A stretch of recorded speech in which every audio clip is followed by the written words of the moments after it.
Welcome to the Open Tech Talks.tv. Today we have guest speaker with us, and he's an expert.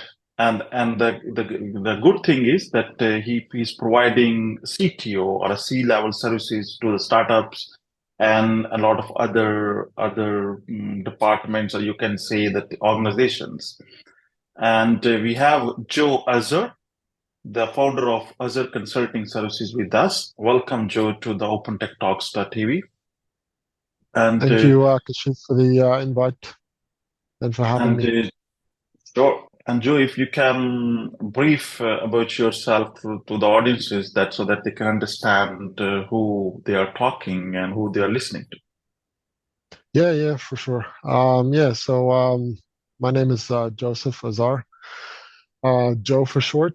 I've been in the tech industry for almost 25 years, professionally, and personally, it's been almost 27, 30 years. I come from a small country in the Middle East called Lebanon. I've been in Sydney for the past 6 years, and I guess I went through the normal career path. You know, when you start off working just entry level jobs, programming and the data entry, and go through the ranks. I guess for the past 10 years, I've been a C-level employee, both technical and non-technical. So my recent job has been CTO for a company called Foresight, which is an Australian company based in Sydney. So Foresight is basically the first company to be able to launch a fully mass-produced ECE certified motorcycle helmet, smart motorcycle Mm. helmet. Yeah, so we've been working on the product for the past 5 years. Three if you don't include COVID and lockdowns. Um, the idea came from our CEO who had a motorcycle accident and came off his bike. And he came up with the idea thinking that, you know, how can he help other motorcycle riders to avoid that?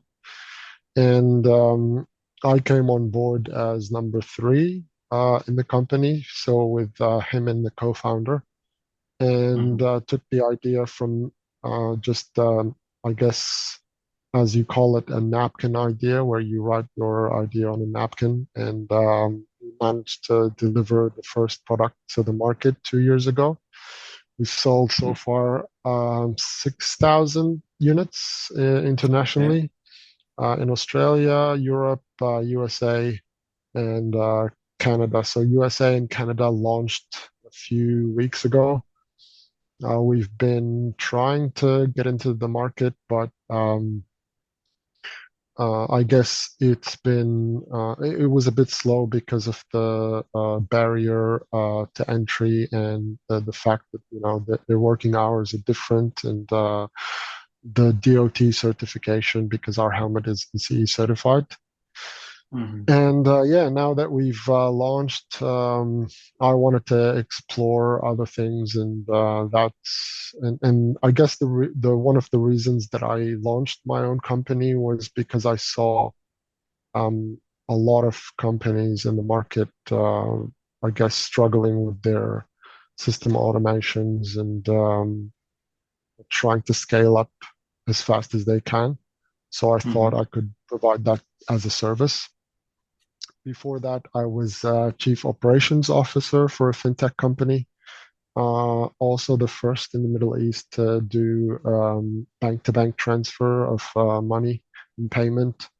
Um, I did that for about 5 years, Okay. 4 years and a bit. And here I am in Sydney. All right. I guess, Great. it's a fun journey, and I like being involved in multiple companies and seeing, you know, people's ideas come to fruition, I guess. Oh, okay. So I think it brought me a question of this is smart helmet to understand maybe one more into depth. Smart helmets, when Yeah, we're smart helmet, and this is like getting from idea and then building it, engineering it, and then taking it to market. And as you yeah, said, you were the number three.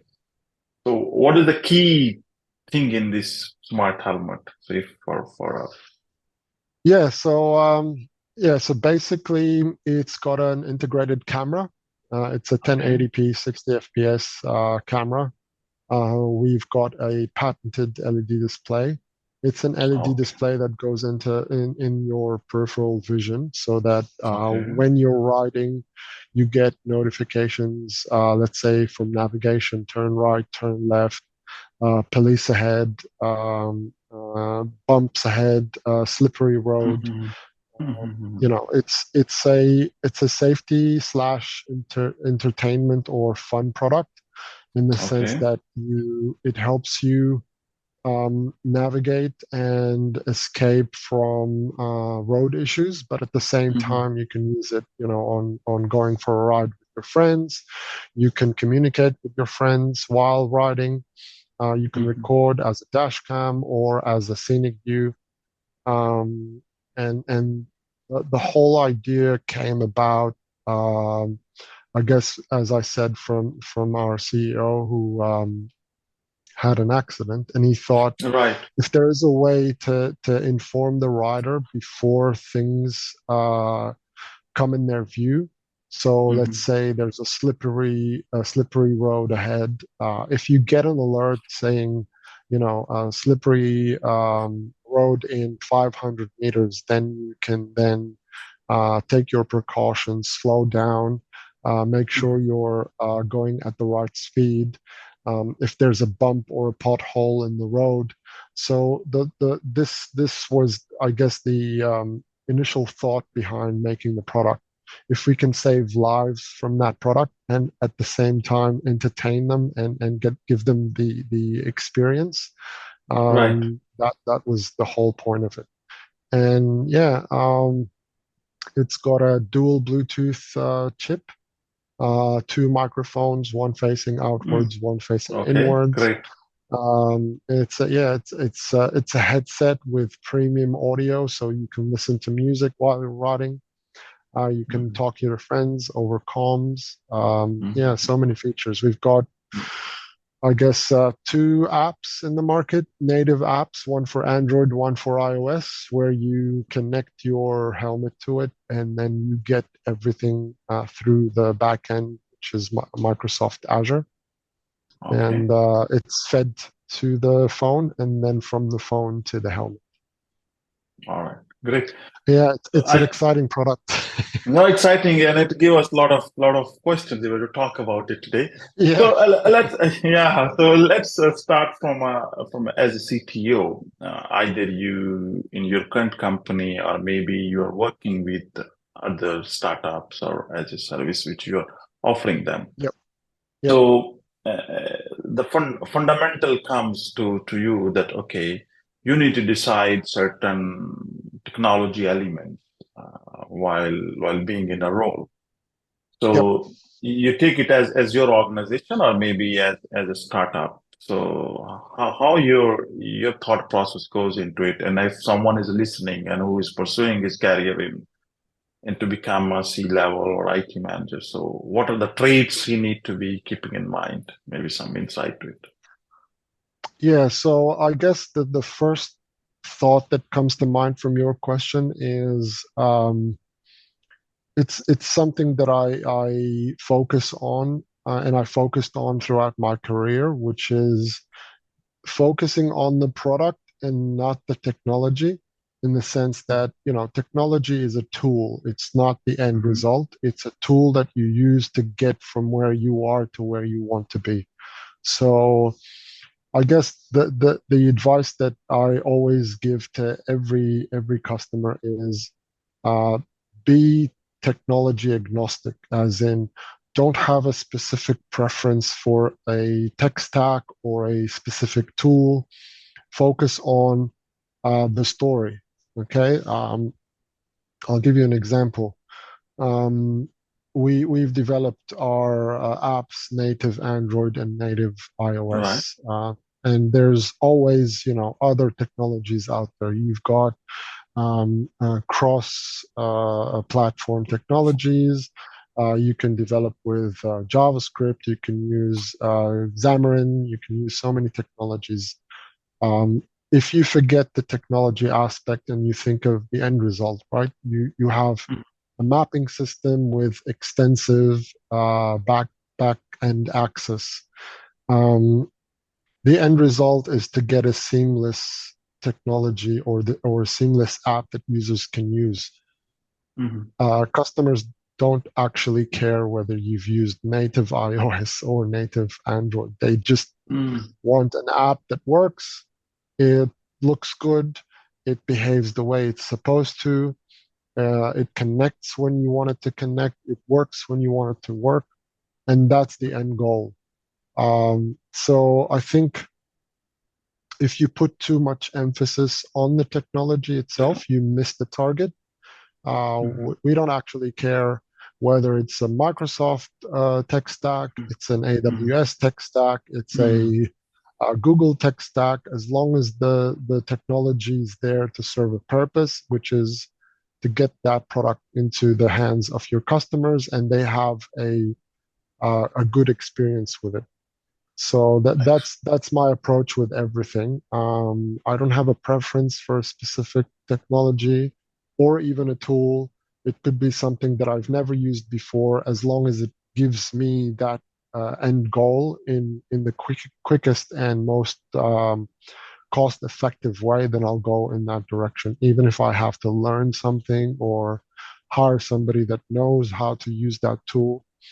So I guess from a business perspective, you need to always focus on the end goal and not just Mhm. the technology, because as every company says they have the best technology out there. But if you just take yourself out of it, you can you can assess that all of them are somehow the same. They provide the same security, the same tools, the same customer support, the same. So it's up to you to make that decision, and that decision should always be business based, not technology or tool based. Okay.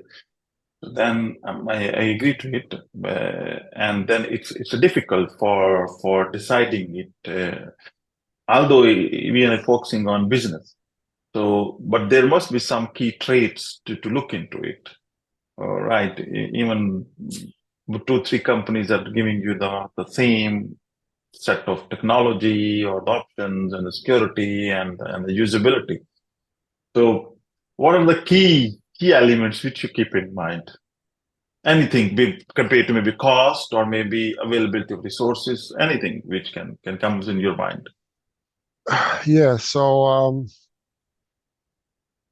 I guess from my perspective, Mm, it's speed and cost at the same time. And well, we've got the triangle. It's either speed, cost, or quality. So it's a constant struggle to try to decide which one comes first, and it's always mm, based on, like for instance, with the company that I'm working on with now.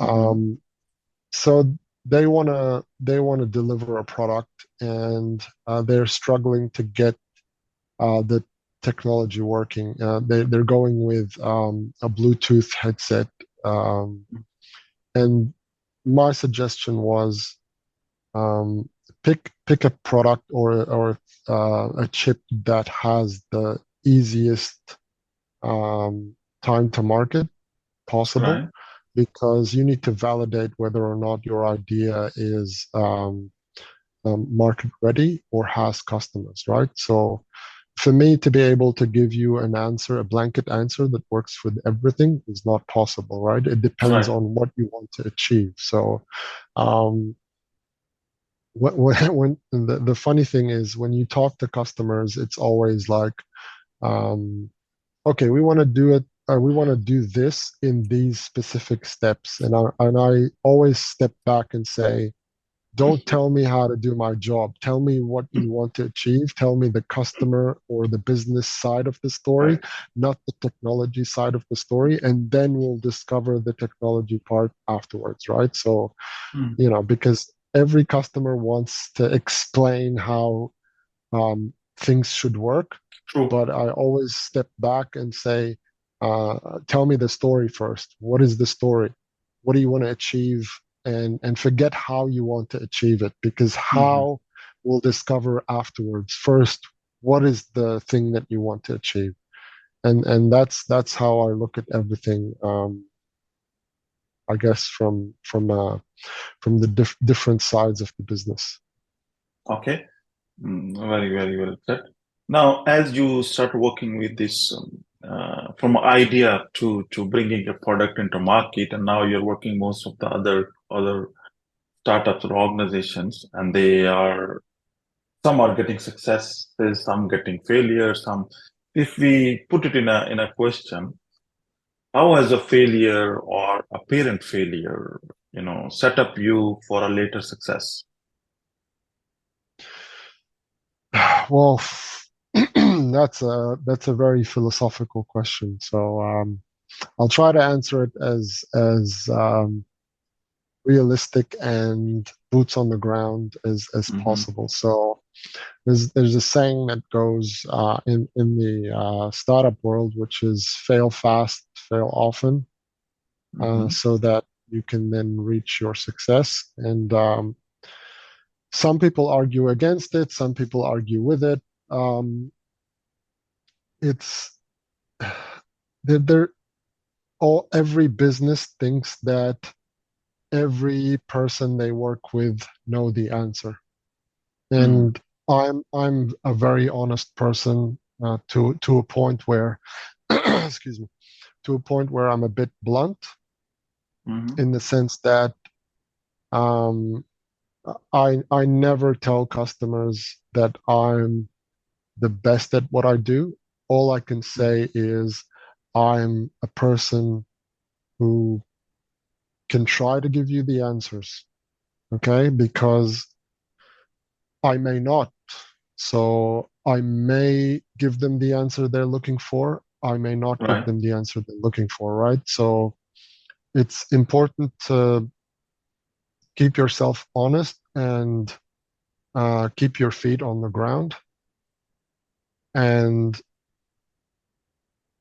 you may come up with an idea that's $100 million idea, and maybe your idea is bad, it fails. Um, Hmm. and there's always something to learn from both ends, right? True. As long as you keep yourself honest and focus on what you've learned from this journey, there's always something to learn from anything that you do. So when you say fail fast, fail often, it's not just, it's not as I guess straightforward as you think it is. It's just for you to focus on, in case you fail, try to learn something from it. It's not as direct as, fail often, fail fast, so that you can then move on to something else. It's more like try something in small incremental dosage, Hmm. discover if they worked. If they haven't worked, try to learn from them, and if they have worked, keep applying them to get, to progress faster. Great, and that's important. Integrity, personal integrity is should not be at the stake, and I agree to it. Yeah, and with everything that you do, like if you manage to just increase your productivity or get better at something, only Mm. 1% a day, that's a big achievement, right? So try to not Right. to focus on the big wins, focus on the small wins and try to achieve them as often as you can. True. True. Okay. So now, as being CTO, so you must be hiring some new teammates, and so maybe a question: what are the qualities you are targeting or looking into the to the candidates who you are hiring or interviewing, especially in technology space? Yeah, so our approach at Foresight is not, I would say, standard in the sense that it depends on the role we're hiring for. Something that Mm-hmm. we always look for in every candidate, regardless of any department they're working in, is passion.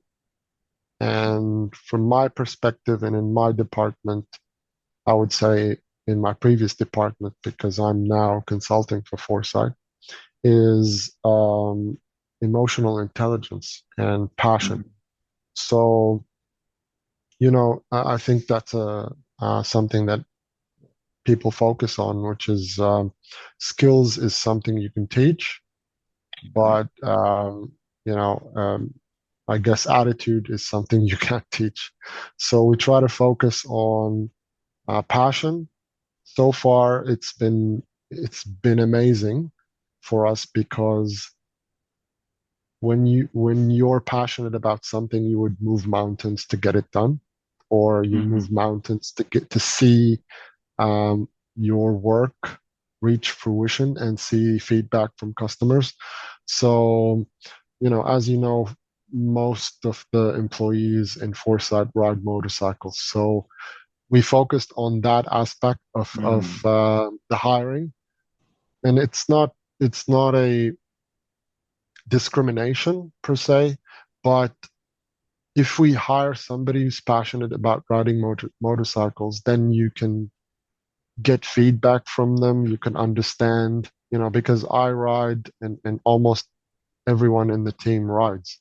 When Mm-hmm. I'm using the product that I make every day in my commute back and forth to the office, on weekends when we go to Right. company rides, we're always thinking, okay, I've got this product. What can I do extra to make it better?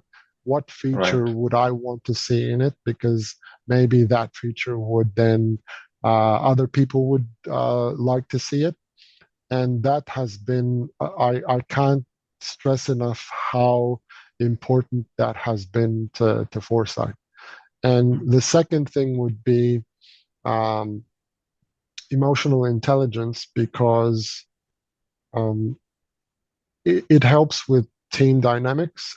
If Right. you're somebody who knows how to play in teams, can communicate with other people based on your maturity level. And then I guess the last one, and that should have been the first, but the last one is technical skill set. But it's Mm-hmm. not as important as the first two. Right. Right. Right. Right. Right. So, and how you are finding these qualities in the candidates? Is it easy to get, or is it It's hard? difficult. No, it's difficult. Difficult. I would say Okay. it's very difficult. Yeah. Okay. Because um, I guess in technology, as you may have noticed, we're more focused on the tech aspect and Thanks. not the writing aspect. So it was a bit difficult to find team members that actually ride.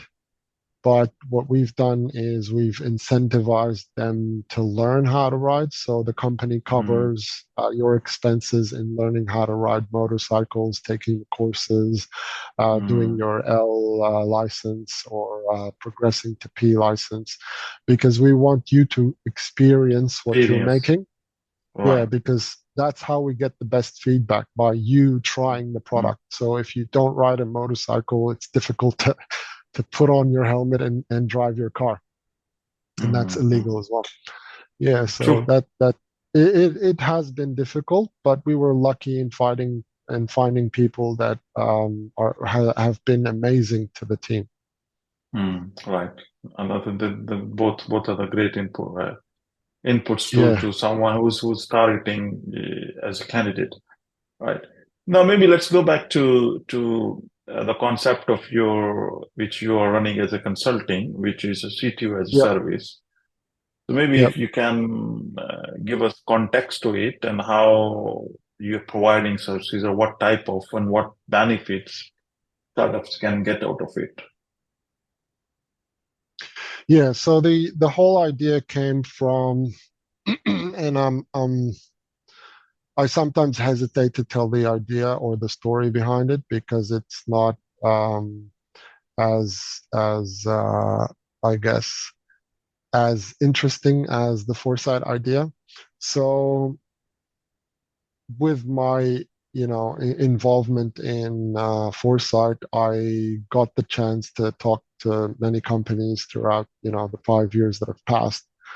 And something that kind of stuck in my head is the fact that multi-million dollar companies, and I'm not joking about this, still Mm-hmm. use Excel sheets to manage their businesses.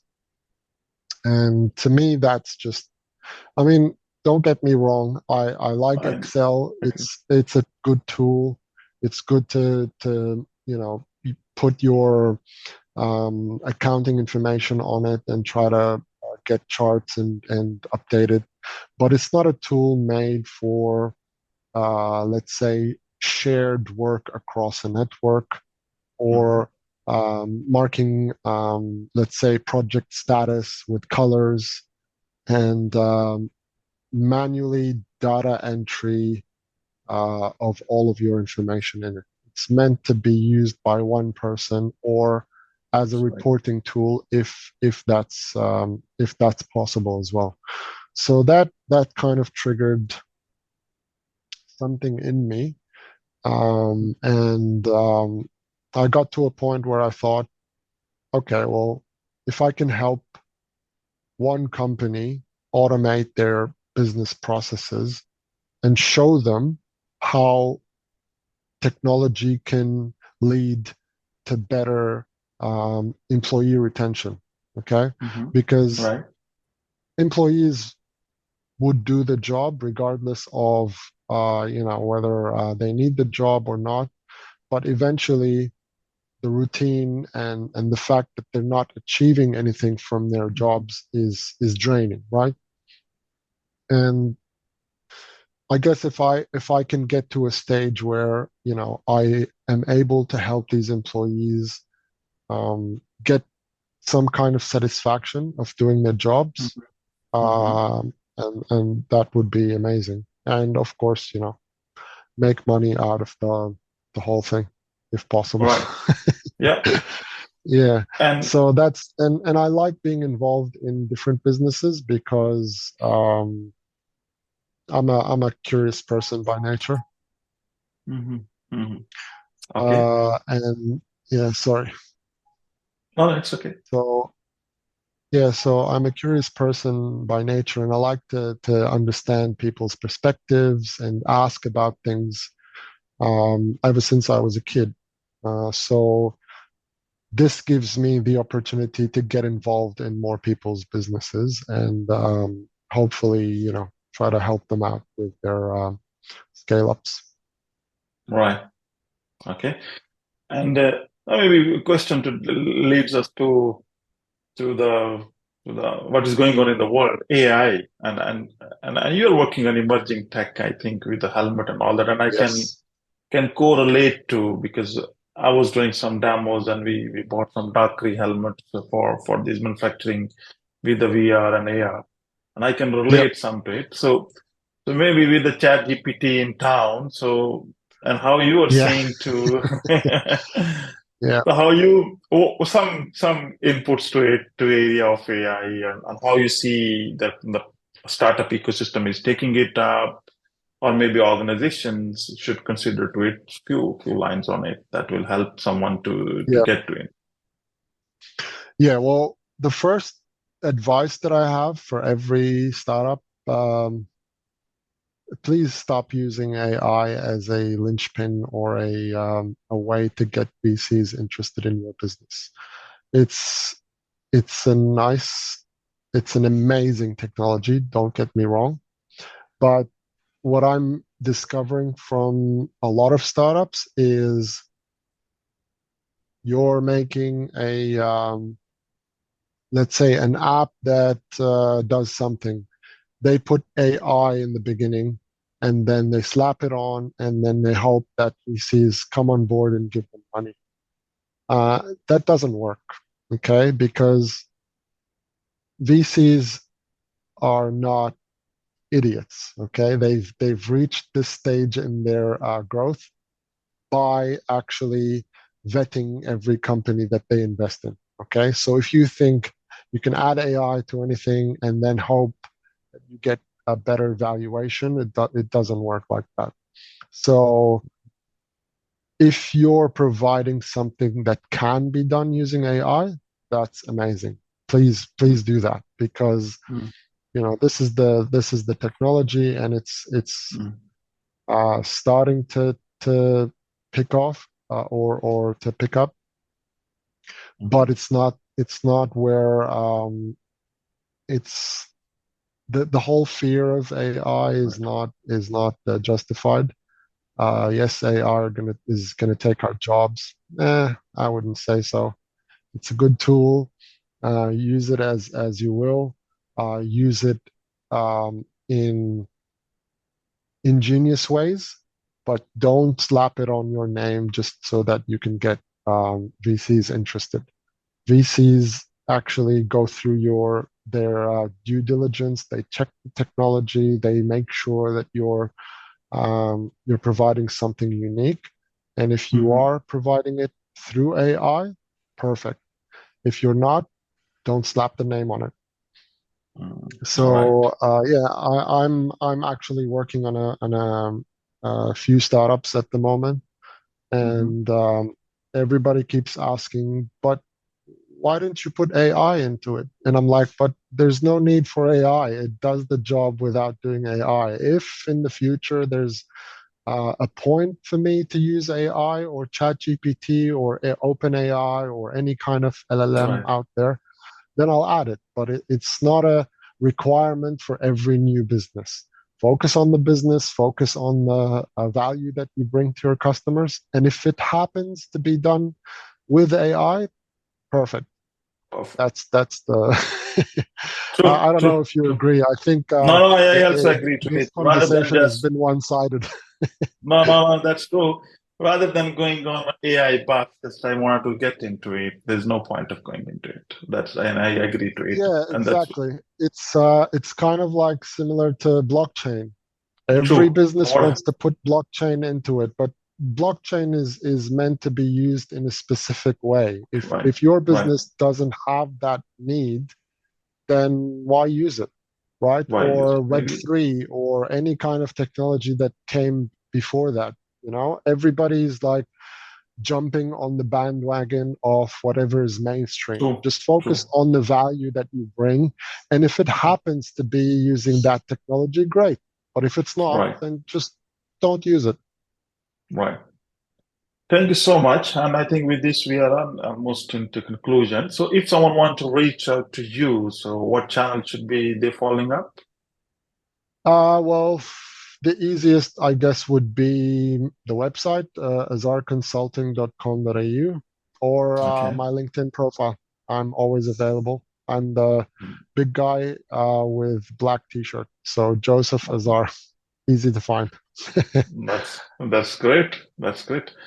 Thank you so much for joining and sharing your recommendations and Thank you, basically Kashif. expertise to the technology space who they are working, even they are into startups or maybe they are working in different organizations. Really appreciate for all the support and joining the session.